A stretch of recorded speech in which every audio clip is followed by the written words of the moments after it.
Nintendo deviated from their typical form by delivering a lot of 2019 announcements in their latest Direct. And if you couple those games with what we know from E3 and what we know from last year, we begin to put together a pretty full picture of what 2019 from Nintendo will look like. And Gabe, I'm starting to wonder if we actually know all of what Nintendo will deliver on Switch in 2019, at least from a first-party and Nintendo-published capacity. Yeah, I think it's safe to say that we have a very clear picture at the very least. We sort of talked about this a little bit when the Direct got announced, and there wasn't that asterisk next to it that's usually there where they say we're announcing games for 2018 or for coming this year. Right. They didn't say anything as far as that goes, and they do often. So I figured 2019 would be something that they talked about, but I honestly just thought it was going to take form in the form of Yoshi getting the name and the release date.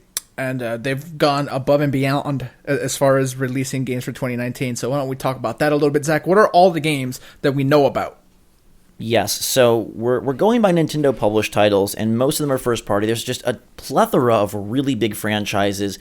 Obviously, there's more games that are coming in 2019, not published by Nintendo, but still exclusives. We want to focus on Nintendo's lineup because there's only so many games that they can publish and put out in a year, and it really kind of feels like in an odd turn of events, we may know all of them. So let's go through this list. Metroid Prime 4, Animal Crossing Switch, Yoshi's Crafted World, Luigi's Mansion 3, Pokemon 2019, Fire Emblem The Three Houses, New Super Mario Bros. Deluxe, Daemon X Machina is published by Nintendo, albeit developed elsewhere, and then Town, not sure if Game Freak is self-publishing that or if Nintendo will team up, but that is a pretty darn substantial list, and that's 9 games right there, Gabe. Yeah, and there's barely more months than that in a year. Well, sure, you're right so far, but there are 3 more games that I want to mention. Bayonetta, we don't know if that's coming next year, but if it is, that's definitely going to fit the bill here. Beyond that, Travis Strikes Again, not being a retail game, we're not really going to talk about it, but it's an eShop title that's exclusive to Nintendo Switch. So let's give a little bit of shine to that. And Shin Megami Tensei 5, something that I know like people would remind us about if we didn't mention. We're aware of it, but right. that it's just not. And not. neither of those are published by Nintendo, and that's why we're leaving them off. Yeah. So if we look at this list, and if we kind of think back to 2017 and 2018, there's just not many gaps. And if you look at how many major franchises, it feels a little odd because Nintendo has been pretty coy in the past, and so. Like you said, like this Direct giving us so much for 2019, and the fact that there were 2019 teases last year, and there were 2019 teases at E3 this year, and maybe 1 or 2 of these games do get pushed, maybe something happens, but most likely I feel they're gonna hit, and there aren't really gaps, which provides an interesting future where the Directs then are going to be, I guess, more updates and smaller titles, third-party games. You can't go much bigger and much more than Metroid Prime 4, Animal Crossing, Luigi's Mansion, Yoshi, Pokemon, Fire Emblem, New Super Mario. Like, this might be it. Yeah, it's a lot. And, that's where my mind goes first. Like, okay, we know a lot of these exclusives that are happening to Nintendo. Oftentimes, these are big games as well, something people have been wanting. So does that open the door for third party to be more prevalent as far as the Direct goes? Because the Directs are going to continue to happen. We're going to get, right. a few a year. That's just sort of the status quo. Indies are continuing to do well on the platform. So that's also going to be a pillar that holds up the Switch. But yeah, 1 a month at the very least. I'm sure maybe 1 or 2 of these, or a couple of these come out in the same month. It feels right. like Metroid would be like a fall game just because. Oh, it's got it. Yeah, it's a Metroid. But, does that mean Animal Crossing is a fall game? Do they maybe throw it out in the summer? We expect Fire Emblem to be out way before then. We know for a fact Pokemon is going to be a fall game. I do wonder where some of these line up in the calendar. Right, so we know that New Super Mario Bros. Deluxe will release on January 18th. We know that Yoshi's Crafted World is a spring 2019 release. We know that Fire Emblem Three Houses is a spring 2019 release. I fully expect Daemon X Machina to come out pretty early in the year. They haven't said that, I don't think, officially, but it just feels like it, and given that it was unveiled at E3, it'll be enough time, and they put a pretty solid trailer out this last Direct, and it seems like the game is coming along just well. So I think the fall lineup then probably is Pokemon, Metroid, and Luigi's Mansion. That would make the most sense to me. Regardless of where they come out in the year, it's a little bit tough to predict. How do you feel about this lineup? If this is what Nintendo's giving us in 2019, is it good? Is it great? Is it disappointing? I think it's great. I think it overshadows what we are getting this year. And of course, we are getting Smash this year. So that's like without saying very, very exciting, but the sheer amount of like games here that I want to play is way bigger than what we had this year. Kirby, I didn't really want to play, but to me, Yoshi like looks more enticing and more fun. So that's automatically going to be a good start. Beyond that, Mario Tennis did very well, and we had some DLC for some games that I love a lot. But yeah, 2019 looks like it's going to be a year that I'm going to have a ton of fun on Nintendo Switch. Mainline Pokemon alone. Yeah, Let's Go and like Smash are happening, but those are kind of maybe not new games in the way people want them to be, just because they are based off things that have happened before. So a brand new Pokemon game that presumably is going to change things up quite a bit. Luigi's Mansion 3, which is presumably going to change things up quite a bit. And Fire Emblem looks absolutely phenomenal. We've seen and the trailers, like there's a lot to be excited for.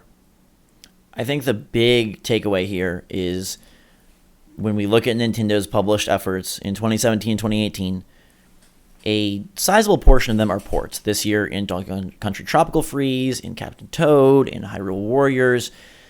New Super Mario Bros. Deluxe is the only one. That we know Everything else, well, of this list, that is the only one that is a port of a sort. And everything else, maybe we've moved beyond. Maybe the third year is where they are kind of, I think that maybe there's still room for one. But I think this is the year that they really kind of turn that page and say, okay, it's a new Metroid, it's a new Luigi's Mansion, it's a new Yoshi, and that becomes the focus. And Pokemon, as you mentioned, clearly, like, there is definitely more excitement for next year's title than this year's. Regardless of how you feel about these individual franchises, I feel so great about Nintendo committing to so many brand new games and leaving the port party behind. For me personally, I think Metroid Prime 4 is the top of this list for me. I'm just so excited to see what they do with that. I still wouldn't be surprised if we got a trilogy at some point in the year to prep the waters and sort of get fans going for that. There isn't... I don't know. There isn't like a new IP. I guess Daemon X Machina, but it's not really a Nintendo thing fully. To me, that's just what this is missing. I really like what Nintendo has done lately with new IPs, and they've been pretty bold. There's also not a whole lot of multiplayer stuff. I guess, Metroid Prime 4, should fit that bill. New Super Mario Bros. Deluxe does have co-op. There's no like Mario Tennis Aces or Mario Party or Smash or something in that sense that's kind of providing that. So that's kind of a gap to me. But yeah, what I predict to be the holiday trio, really exciting. And then I think Fire Emblem, like you said, we haven't seen a ton, but it does look fantastic. And it's also exciting to like stop and think for a second that there are some gaps here. Like, unless they restarted Pikmin completely at some point, like that game Where is it? Yeah, like that game's like been done supposedly. So where's that? Does that get dropped this year? And right, and maybe we get another Mario sports game. We saw Aces do very, very well. I'm sure they were happy with that. So and I know people don't like to like bring us up too much just because we haven't had one in such a long time. But there are other sports that Mario plays that we haven't seen in a while. Right, Zach? Strikers is something that fans have been wanting for quite some time, and I'm not saying it happens, but it's just one of the gaps that needs to be filled. But like you, Metroid is to me the thing that's most exciting. If I had to pick three, like these are fantastic: Metroid, Pokemon, and Fire Emblem. To me, that almost rivals year one. Of course, nothing is going to beat Breath of the Wild and Mario Odyssey as like top tier Nintendo Switch games. I think it's extremely difficult to beat that, but those games come close for me at least. Yeah, and you had said this off air, like having 4 or 5 great titles maybe usurps having 2 amazing titles. And it's not to say that these couldn't be amazing, but just in terms of, I guess, how they're viewed or what they're looked at in terms of like the most major of all major franchises. And we're not even talking about Animal Crossing, which for a lot of people is going to be the most exciting game of the year. And that doesn't really fit our genre preferences, but maybe they do some things that attract us that way. And now we're talking an even more exciting list. And I do think that once 2019 is complete, man, the Nintendo published just variety alone is so impressive because you will have things like Splatoon 2 being an offbeat and awesome shooter. You'll have ARMS being the strange fighter. You'll have Breath of the Wild as your big single-player open world RPG Zelda game. You have Mario Odyssey filling the 3D Mario. And now we're bringing in just so many different types of games. Obviously, Metroid Prime 4 as a first-person shooter with some exploration and platforming. Yoshi kind of ties into Kirby, I guess, but Luigi's Mansion 3, it's a very different beast of a game than almost anything else that Nintendo does. Fire Emblem, bringing the strategy elements to the Switch from Nintendo. Even New Super Mario Bros. Deluxe, while I don't have personal enthusiasm for that game, it does fill another sort of void, and they're rounding out this system to... I do feel like it's going to have one of the strongest lineups ever when all is said and done. We've got years to go before that, and hold off on any final reviews and ratings, but this is a very impressive list, and it does check a lot of boxes. What boxes are left? Pikmin, as you mentioned. I know people still clamoring for F-Zero, and eventually, then we roll over to Mario Kart 9 and whatnot, and there's some smaller franchises, but they're really hitting home runs, I think. And if these all come out, you're right. It's going to be an absolutely huge year. Yeah. Look, year one, unforgettable, right? It gave us a Zelda game unlike any other Zelda game that we've experienced before. It gave us a return to a Mario Odyssey gameplay style that we haven't had in a long time that people wanted to return to. But that's 2 games. And yes, there were more games that year, of course. But Splatoon 2. No, I love Splatoon 2 is my favorite Switch game. So yeah, can't forget that. Of course not. So, and I think that has risen to the caliber of some of these definitely a top tier title. Yeah, but that's 3 games. This is 9, and the quality's going to vary. Do I think that I'm going to like Yoshi's Crafted World as much as Splatoon? Probably not. But yeah, but Metroid and Pokemon, Fire Emblem, Town is going to be a cool dark horse game that I'm personally very excited for. We're gonna have to see how that turns out, but that has a chance to do some really cool stuff as well. And I think that there's still a couple of surprises in the works. Do you? That's what I want to move to. Is okay. So obviously we both think this is a really strong lineup, and it's an eclectic one. Are you cool with knowing all of it? Does that change anything for you as we're still 3 months out from the new year? I don't even know how I should take it here, but I'm going to compare them to the other platforms, right?